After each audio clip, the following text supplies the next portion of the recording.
Hello, ladies and gentlemen. Rapid Chess here. Today I'm starting to work with Twitch. I will record more from there. I made a video in Russian and I uploaded it, and it appeared that I were talking more than 15 minutes, and I'm not allowed to do that anymore at my new Russian channel. So these are the results. Russia beat Hungary, the game we will look at today. Azerbaijan, Armenia. I think Azerbaijan was closer to winning, but they drew. Not too much action, and Alexei was, I think, losing at some point, but then this young Romanian chess player Diak blundered and blitzed all the moves till the end. And he had like enormous preparation. I saw that he was never thinking, and then he immediately lost. Not immediately, but like two moves after analysis, he blunders like a rook. Yeah, so pretty ridiculous. Okay, so let me turn this off. All right, so Daniil plays against Banusz Thomas from Hungary. And Daniil plays knight f6. So obviously Hungarian players didn't want to go for some Sicilians, or where Daniil has a lot of ideas, preparations, and so on, as he is one of the leading experts in every opening basically today. And b5, a bit surprising for me. It looks very odd move, but the idea is to force, not to force obviously, but like trick white. Yeah. So if in red, see knight f6, knight f3, knight f6. So white plays c4, and after d5. Basically, we exchange c for d pawn, yeah, and then white plays d4, e4, and they grab the center, yeah, because they have one pawn more in center. So this is the idea. And this, after b5, now black says, okay, play c4, I'll take with the pawn, and I'll have more pawns in the center. That's quite clever, I think, but it looks again quite strange. e3, attacking the pawn. It's like Kramnik style move, forcing. I just think that white was thinking that they will not play bishop g5, which is not seen in reti very often, and he can just block this bishop and then move it to b2. And this is like but it's nothing really which can be like decisive. Yeah. Bishop b7, g6. So I'd go for this e6 setup. I just want to create a better center, to create more squares in the center, yeah, and I know that if you just want to move your pieces, put them on nice places, yeah, it's not enough in chess. Yeah, it's more strategic, but Daniil still developed to g7. Of course, he knows better than me. And c5. So Hungarian player went for this c4 because this position, I play a lot of reti now on the internet, and the problem is that if black plays like d5, yeah, e5, then white like counterattacks and with extra tempo, yeah, and they get some kind of interesting game. Not winning, but it's just white gets their own game, yeah, which when you play against very skillful and player which knows a lot of openings, yeah, it's you don't dream of like winning him. You just want to have a full game, yeah, normal game. When you have chances, maybe I lose, yeah, but I don't lose like without actual battle, yeah, because you just he knows everything and he sets a lot of problems, and that's it. So in this position, his opponent changed gear. He played c4 because he understood that you don't want to get trapped after this all taking the center moves, yeah. c5, takes, and Daniil took. So happened what I was talking about. Black captured this pawn on c4, yeah, and it's white who received this hanging pawns, yeah, and d5. d5, I think that black has comfortable edge here, even though Ancient says that white is by all means is a little bit better. Yeah, I think that everyone will take black here because I must say that this bishop is worse than this bishop, and just black is more active. Okay, so d5, c5, and knight c6. Knight to d2. I think that was so probably he wanted to play something like knight to b3, which is my first impression.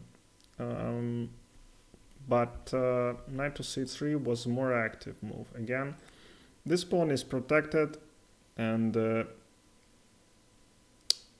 just it's I like it more on c3, and we will see quickly why this move, because Daniil has essentially the mirror position.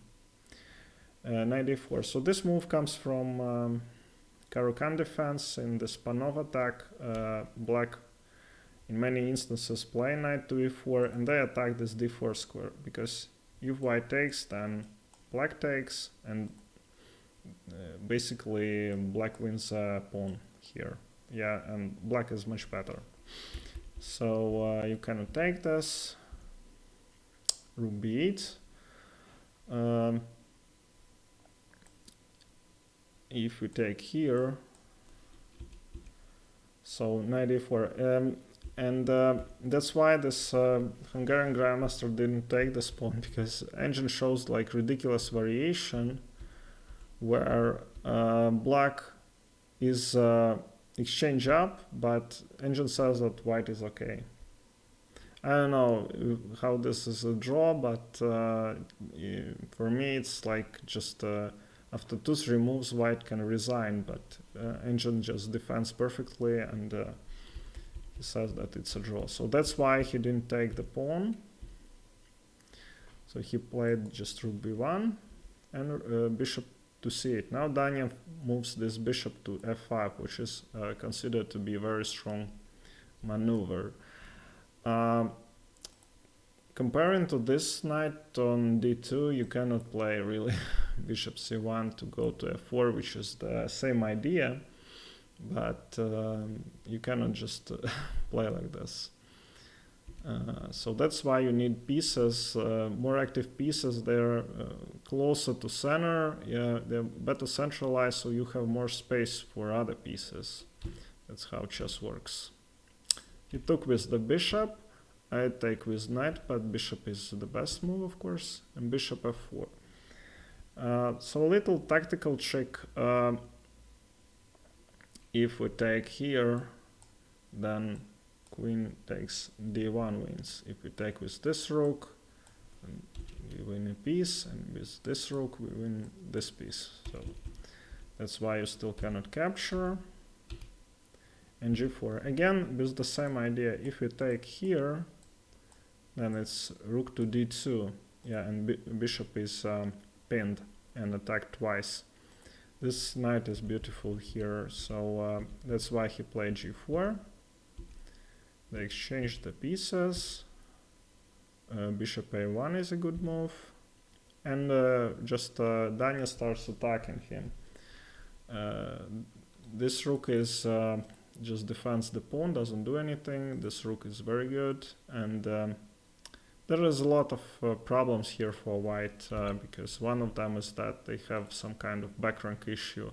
If you exchange everything and attack, I don't know, d7, then it's rook b1 winning the bishop, so have to be careful. So they exchanged, and this is the best move. Unfortunately for white, they cannot keep the rook because it's just too much. Generally, the rule is that rook and bishop is better pair than rook and knight. It's a long discussion, but you don't want to exchange rooks, of course, but there is no other way here. It's just king f8. So they played this, and f6, a bit surprising. I was thinking like king f1, I would rather go here, but Daniil played more interesting idea, takes and f4, f5. The only thing I don't like about this is that you exchange too many pawns. So he went up, took this pawn, and here white, I don't know why he didn't do that. He was, I don't know what he was hoping for, but probably he tried to get here, take this pawn, and he thought that, well, alright, I have defending pawn, and so it will slow black down. But for me, when you are pawn down, you want to exchange more pawns, so that's why this f4 move is important. Yeah. f4. Now this pawn is pinned. If you play here, then black just loses, as we all do in these chess games. Yeah, and this is lost for black. They cannot hold the position. So yeah, he has to play something like this. Takes. I don't know. It is winning probably, but this pawns are on these sides. Yeah, king is active, bishop is very active.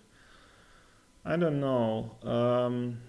Probably in 50 moves you can, but the problem is that to play these 50 moves correctly, yeah. So he played differently. He went for this rook d3. There is no if f4, just black takes, yeah. And if you go, I don't know where, here, then like king goes up, I don't know, knight e5, and this is a very easy win for black. So they moved pieces, white took the pawn, but it is very slow. Yeah, look at these pawns. These all pieces attack basically just one pawn. Not one, but bishop is not really big help. Now e3 is a threat, so you have to play knight back. Just you need to get rid of this bishop. And king c6, just a joke from Dubov. If you capture here, then e3, and you cannot stop. No way you can stop these pawns. And let's say this is like very easy win, e3 and f2 winning. All right. Thank you very much for watching, and see you next time.